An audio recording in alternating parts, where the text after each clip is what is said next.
हाँ जी बिल्कुल इंज है कि जेहलम शहर इसके गिरदोनुमा तो मजाफाती इलाकों में मुसलसल मूसलाधार बारिश का सिलसिला जोड़ा जारी है। मूसलाधार बारिश तो बाद नशेबी इलाके ने जोड़े जेरे आब आ चुके हैं। नाला गां नाला बना ये दोनों बिपर चुके हैं। तो पानी है जोड़ा वो हर तरफ सानू दिखाई दे रहा है। अंदरूने शहर की सूरत हाल भी बिल्कुल इस तरह के हर पासे पानी है सानू नज़र आ रहा है। लोगों के घरों के अंदर पानी दाखिल हो रहा है, दुकानों में पानी है जोड़ा दाखिल हो रहा है। इस तरह तकिया जाए तो नालियां की सफाई है जिसका अमल नहीं किया जा सकिया, जिस वजह तो जोड़े नदी नाले ने जोड़े वो एक पासे बिफरे हुए हैं तो दूसरे पासे नाले ने जोड़े गंदगी नाल अट्टे हुए हैं, जिसकी वजह तो शहरियों की मुश्किलात इजाफा तकन चाह रहा है। बिल्कुल नाल ही दरिया जेहलम मौजूद है, जितना पानी है ये सारा दरिया जेहलम भी जाता है, लेकिन तकिया जाए तो सफाई का अमल नहीं करवाया जा सकिया। RWMC का अमल है जोड़ा वो सानू बिल्कुल गाफल दिखाई दे रहा है, क्योंकि इसे अजे तक सफाई का अमल नहीं किया जा सकिया।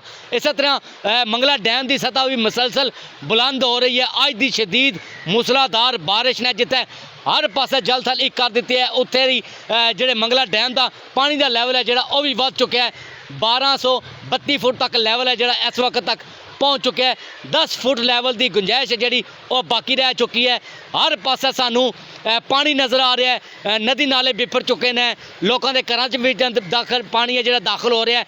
कारोबारी ज़िंदगी मुकम्मल तौर पर मफलूज होकर रह चुके हैं। ट्रैफिक का निज़ाम दरम बरम हो चुका है। इस तरह जोड़े पहले ही ज़ेरेआब इलाके ने वो दोबारा तो ज़ेरेआब आ चुके हैं। तो ज़िली इंतजामिया जी वो अलर्ट तो सानू नज़र आ रही है, लेकिन सफाई का अमल है जोड़ा वो नहीं करवाया जा सकिया, जिसकी वजह तो शहरियों की मुश्किलात दिन ब दिन इजाफा तकन चाह रहा है। तो शहरियों का मुतालबा है कि जोड़ा पहले ही इस चीज़ का अलर्ट जारी किया गया से, लेकिन सफाई का अमल है जोड़ा वो नहीं करवाया जा सकिया जी।